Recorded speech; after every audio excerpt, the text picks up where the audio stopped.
Starting with Defense Secretary Lloyd Austin, a former four-star general who only retired in 2016, meaning that he'll need a congressional waiver in order to avoid the 7-year waiting period usually expected between active duty and government service.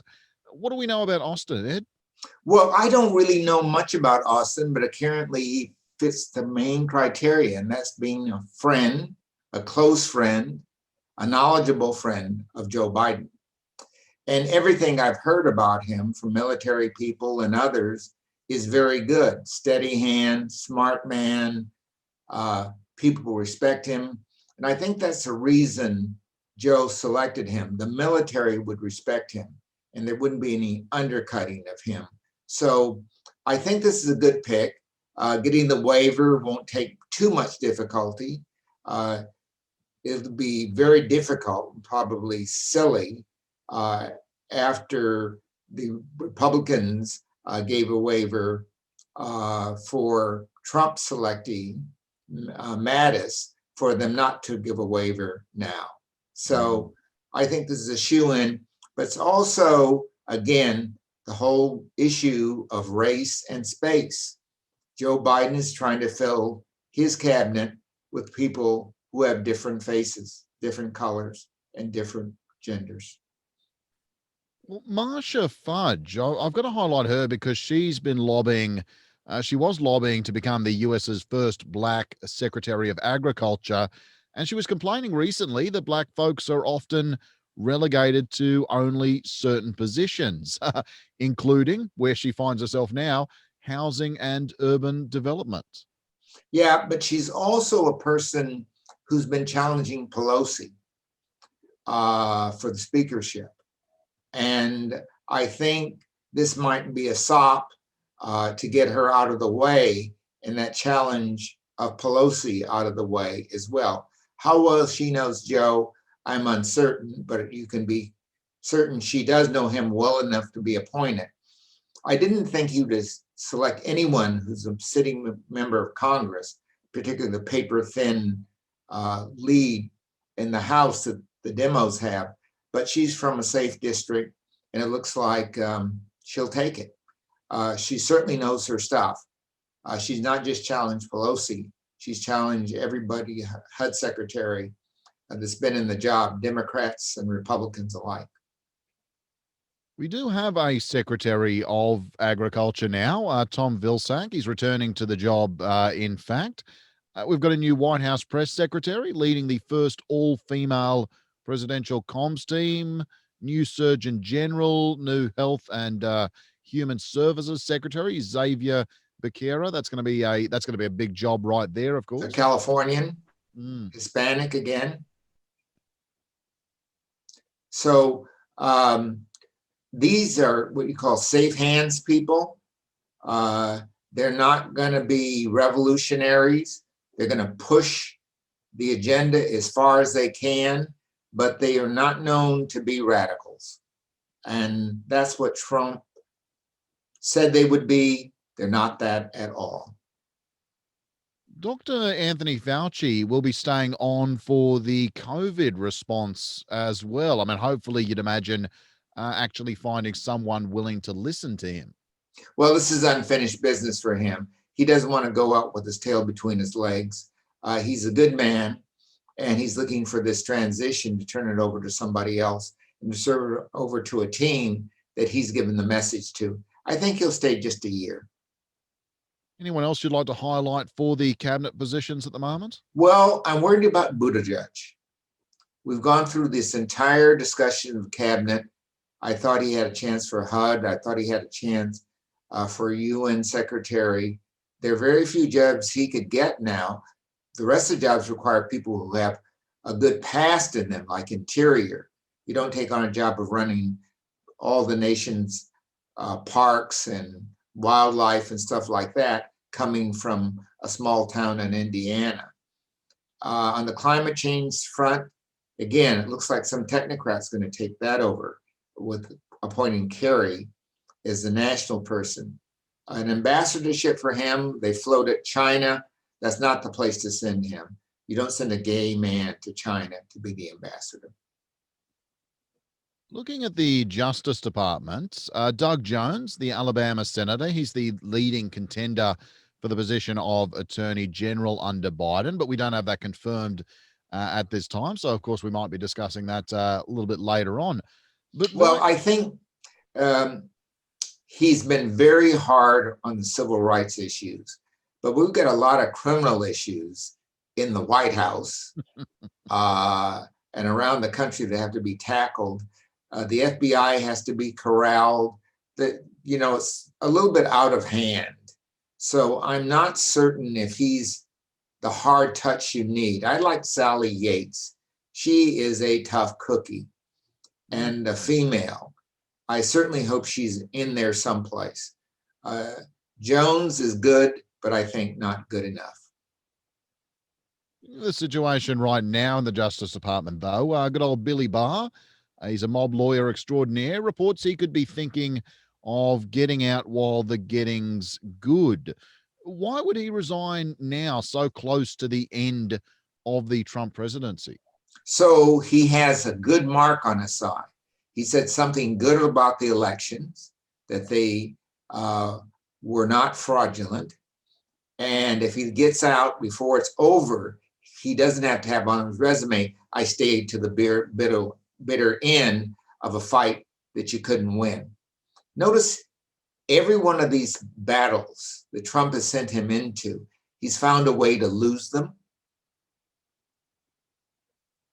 Unlike his predecessor, who recused himself, he just lost the battles. He's lost the Hunter Biden thing, fell in a ditch. All the efforts to expose the people who started the Russiagate investigations seem to have gone off the rail. He took time to do nothing. Mm. Well, speaking of lawyers doing nothing, Rudy Giuliani, once America's mayor, has become this kind of figure of almost Mr. Bean levels of farce, thanks to his central role in these farcical Trump election lawsuits. He's now also the latest member of the administration to catch COVID-19 and potentially expose a bunch of people rather thoughtlessly. How did Giuliani get to this point, Ed? How did he get so low? I'm not certain. He wanted to be in the White House. He wanted to be the president.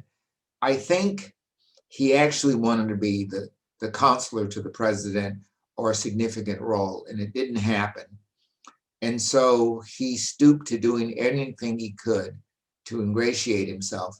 And now he's not just got COVID, he needs to catch a pardon because he has been working on pardons, and perhaps he is the one for money as an envoy to the president. I think Giuliani is the one that the FBI have their eyes on in terms of selling pardons. So if Trump doesn't give him a pardon, he's up a creek with COVID. Speaking of COVID, I don't see how the United States can avoid surpassing 300,000 deaths at this current trajectory. I mean, we are now seeing. It looks like 400,000. Yeah, well, this is it. We were talking not that long ago about surpassing 100,000, and now you're quite right. I think we're just going to see this continue to happen and happen. We're seeing single day highs still being created. Look, powerful figures are throwing their weight behind the vaccine. Barack Obama was the first I heard to suggest he would take the vaccine live on television to instill some faith in the safety of it. But, this will assign some doubts, no doubt. But as good as the vaccine, I think, will be for the world, for America, it's going to be a challenge, I would think, to get people to take this one seriously when, wearing masks became a political issue. Well, I'm not sure about that. If you think about it for a moment, you can say a lot of things, but when it comes to protecting your life, you do something else. Kids will not be able to go to school without this. You will not be able to get on an airplane without it. You will not be able to hold a job in a public agency without a vaccination. Many big employers will say you can't come to work without a vaccination. And if you come to work without a vaccination and anyone is affected, you are to blame and you will bear the cost of any suit. So I think there are a lot of ways around this. There have been other unpopular vaccinations, but when you look at the other side of it, people will do it. Mentioned the election lawsuits, of course. Now, they haven't been going well for the crack legal team that Trump has. Are they on crack? I thought they were on something else. It would be entirely more appropriate, wouldn't? Look, case after case is being thrown out of the courts on the basis that they are pure allegations, have no legal standing whatsoever. So Trump has now changed to calling up leading figures in various states and just asking them to discount or overturn results for no apparent reason, no legal reason. He just wants it done. I mean, the president of the United That States. is against the law. Yeah, the president Vote of the United States tampering, even with an individual, is against the law. It's a felony. And Trump may need to pardon himself. So yeah, what he's angling for. Yeah. He this is crazy. He may be able to pardon himself, but when it comes to this, you cannot pardon yourself for the commission of a crime that was intended to interfere with the rules and rights of American citizens. So he's just making deeper grave for himself. I think he's so manic, he doesn't really care. And he thinks his base will support him no matter what happens. He's got them in this frenzy, and he doesn't think anyone will move on him. Don't be surprised if some states do the reverse of what he's saying. This tampering with other states. The states have fraud penalties. He is not immune to be prosecuted by the state of Georgia first, state of Michigan, the state of Pennsylvania. They have laws that prevent tampering with voting, and he could be prosecuted by those states individually or citizens of those states bringing suit against them with citizen arrest. This story is not over.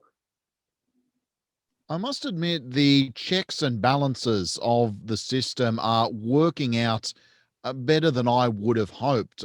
Trump certainly seemed to think, because he assigned all these judges to the federal circuit, he did assign a lot of judges to the federal circuit and the Supreme Court as well, of course, that they were just employees of his that would do his bidding rather than sort of doing the best thing for America or for the court system itself. Well, he has two problems here. One, these people actually went to law school, unlike his previous attorneys. The other is that for a lawyer, a judge, to make a decision that he knows is wrong, he runs the risk of being thrown off the court, to being impeached if he's a federal judge, or being disbarred. They might have done something had there been any cases, but there were no cases. So there's nothing for them to do. And you don't do anything as a friend. You do things when you're sitting on the bench as a guardian of the law.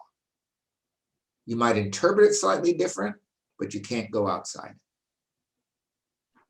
And you mentioned Georgia, of course. Trump's been in Georgia this week for a rally that was, by and large, just him airing his grievances, as far as I could tell. But he did encourage folks to get out and vote Republican, keep Republicans in control of the Senate. Yeah, vote 2 or 3 times. Yes, vote early, vote often. I think the message was a little bit lost between, what he's saying, what he's gearing these grievances, and some wanting to boycott the vote in his name. What's going on in the Georgia case? Let's just circle back here on what's happening. there are four individuals running for the Senate, 2 Republicans and 2 Democrats. As it happens, these elections are occurring at the same time because there's one resignation, and that resigned senator seat has to be replaced. And the earliest date was the presidential election. As it also happens, the existing senator's term ended on the date of the presidential election. Both these candidates stood for election, but neither one of them got 50% of the vote. Under Georgia law, that requires a runoff. So we have 2 senators. This is very unusual, running at the same time in a state. They're usually staggered elections. Kelly Loeffler was the appointed person. She's very up to her eyeballs in insider dealings in the stock exchange. And it just happens that her husband is involved with the stock exchange. So that makes it even worse. And Purdue has sat on the boards of firms and things that have been awarded very rich contracts by the government, and he's owned stock in those firms. Now, in a place called Australia, you'd go to jail for that. And probably in the United States, you'd go to jail for that. But these people have some nice, slick lawyers. Their situations will really be compounded if they lose these elections, because then they'll be exposed to local prosecution, not just federal. On the other hand, you have a Black minister running for the Democrats who is very popular, the successor to Martin Luther King in his pulpit in the church that Ebenezer Baptist, that King pastored for many years. He is popular in a populist Trump version, but as a Black. So he could attract white rural voters as a good old preacher